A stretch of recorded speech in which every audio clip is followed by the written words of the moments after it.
I am so excited because I have a legacy NFL star. He is Cam Heyward. Everyone knows him, the defensive tackle for the incredible Pittsburgh Steelers. Welcome to the playbook, my friend. Yes, sir. Thank you for having me, Mr. Meltzer. Well, I'm going to start, with legacy. And I Mm-hmm. believe in an energetic and genetic inheritance that we receive from our families. Right. And I've been blessed to know your father and was a huge, not only fan, but friend of his character, Yes, sir. of his energy, and what he did for his community and giving back, which is a big component of what I try to utilize people like you to teach that, hey, man, it's not just what we do on the field. It's what we do on the field can be used to impact the world because people will watch you off the field and say, wow, if he does that, maybe I should help other people as well and give back. How much of that is genetic and energetic inheritance from your family? Man, I don't know how much genetic, but I've just always just tried to follow the path my dad set. With his legacy, with his just personality in general, he's very infectious, knew how to brighten someone's day, and went above and beyond to do it. That's something I always strive to do. It's something I have to continue to improve at, but we have a great opportunity and a great platform to do it, and there are so many people that need our help. So many people can be role models, and I think us as football players can do that. You know what's incredible? I have a brand called Ferocious Buddha.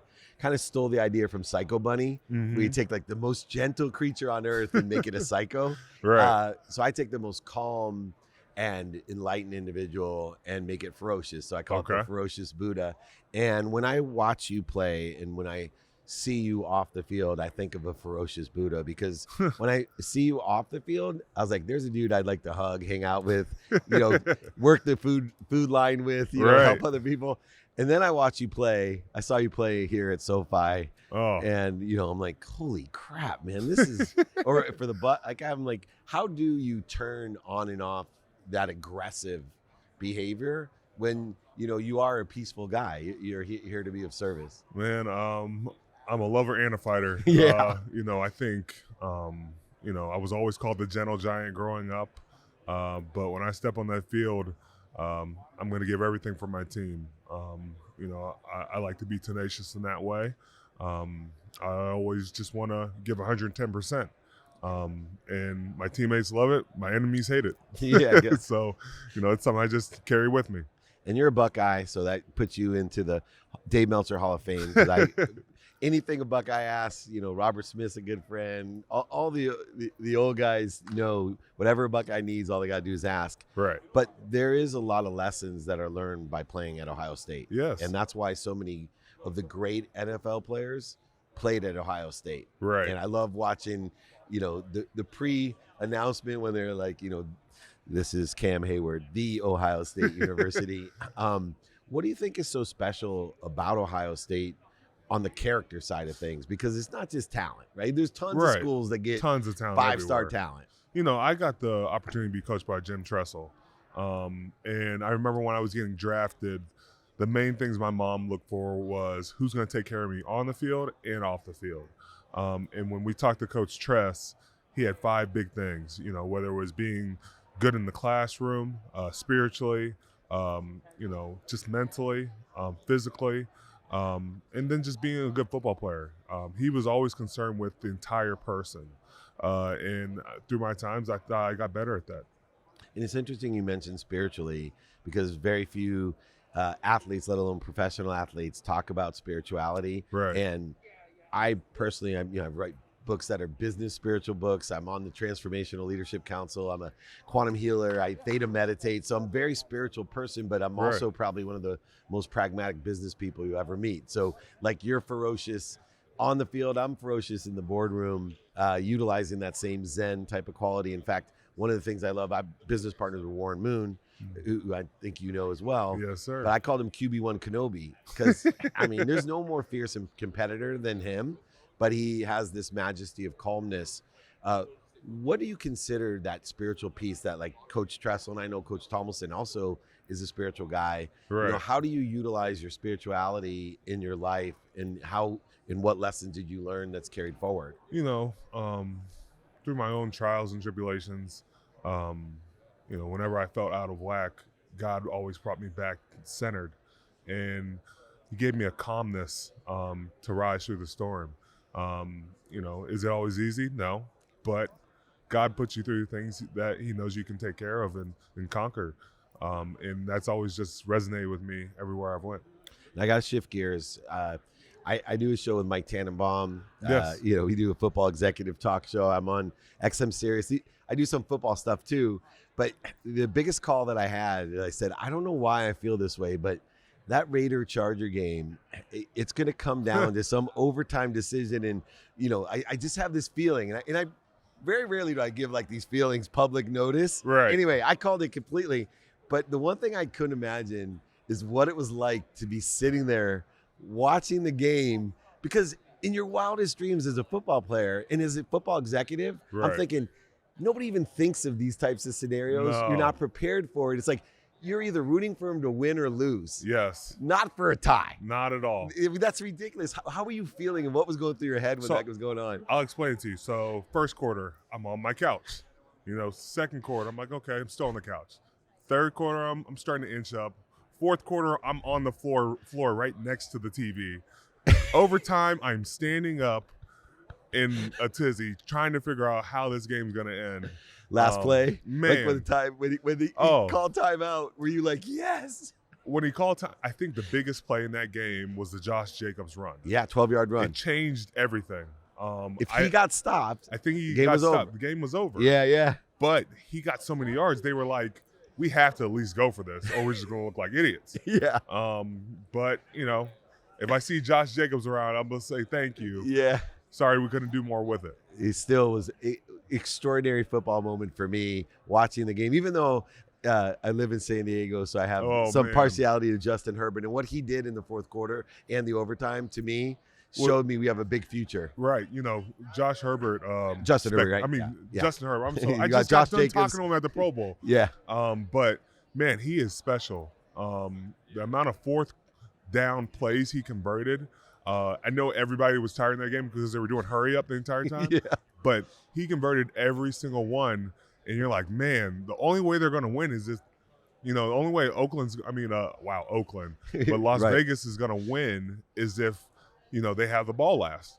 Because they were going up and down the field the entire time. Yeah, it was an incredible experience to watch. And, even you watching Justin play against you this year, he did an incredible job because I thought you guys had him beat. It was interesting, too, in the overtime game with the Raiders-Chargers.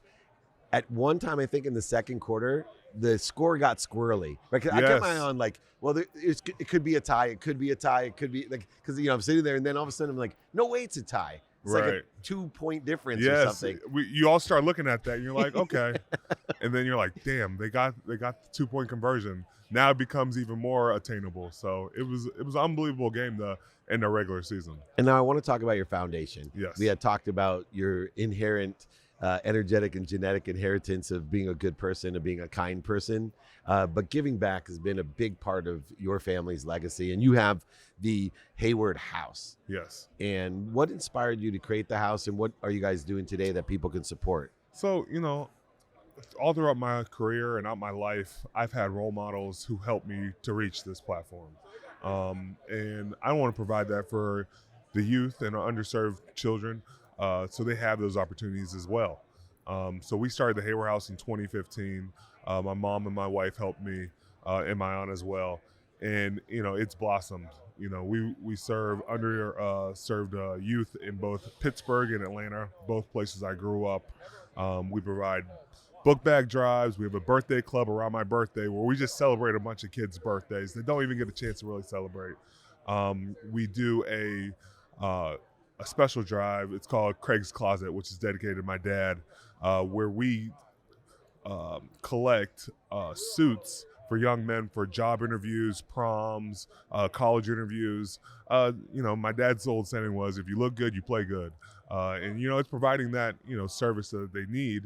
And just recently we started the literacy program dedicated to my grandparents, where we created tiny libraries all across Pittsburgh, where we set these almost like little homes where books can go and people can take them in and out and just have an opportunity to, continue to read. Well, I got to make some introductions to you. Number one, I'm the chief chancellor of Junior Achievement University. Yes, sir. And so all the great authors, I have 4 books myself, but Jack Canfield, Bob Proctor, Mary Morris, all these great authors, we donate all of our content to Junior Achievement, and we'd be happy to donate our books as well to yours, and which would be awesome. We actually just got nominated for a Nobel Peace Prize at Junior Achievement, which was one of the biggest accomplishments of my giving back career.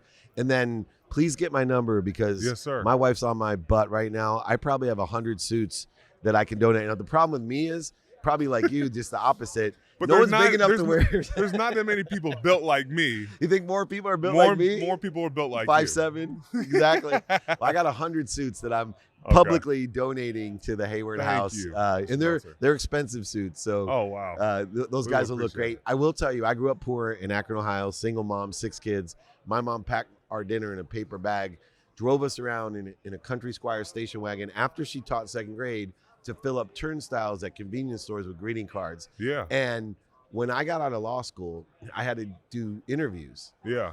I didn't own a suit. And I couldn't afford it. Right. And my older brothers were doctors. They never really had any suits. And the guy that I knew, who's now CEO of Men's Warehouse, he gave me leftover suits. And when I got my job, I was a millionaire 9 months out of law school. I wore those suits till they shined, because they meant so much to me. Yes, sir. Because someone believed in me and helped me out. Yes, sir. I got those things cut up, hemmed, etc. There you go. And so, moreover, too, I'd love to make that introduction, because I know the Men's Warehouse gives and donates a ton of suits. Yes, sir. And I know the guy you see on the commercial, the founder and the CEO of Men's Warehouse. So, would love to work with you guys. Would love to do that. Any last things for next season? So you had, I think, overachieving season considering everything. What's going to be the impact of Ben leaving, and what do you see for the Steelers next year? First we got to figure out who our quarterback's going to be, whether we're, going with who we have or we're going to free agency. We got to figure that out. I think we got to, continue to grow on defense. The pieces we have on offense got to continue to grow. Personally, I think I can still play better. And I look forward to that challenge. I've already challenged myself for next year, trying to get a triple crown, Defense Player of the Year, Super Bowl MVP, and an MVP. So there we go. So those are the things I want to accomplish, and we'll see where we're at. Or Walter Payton, Man of the Year rather than MVP. So now you're talking my language. So, yes, sir. And just another incredible legacy. Our future legacy, the All-Pro Cam Heyward, defensive tackle with the Pittsburgh Steelers. All I wish you, my friend, is health, happiness, wealth, and worthiness. And for you to carry that on. Please don't lose my number. I promise you, I got a bunch of stuff I want to give you. Yes, so sir. Thank you for joining me. Thank you. Appreciate it.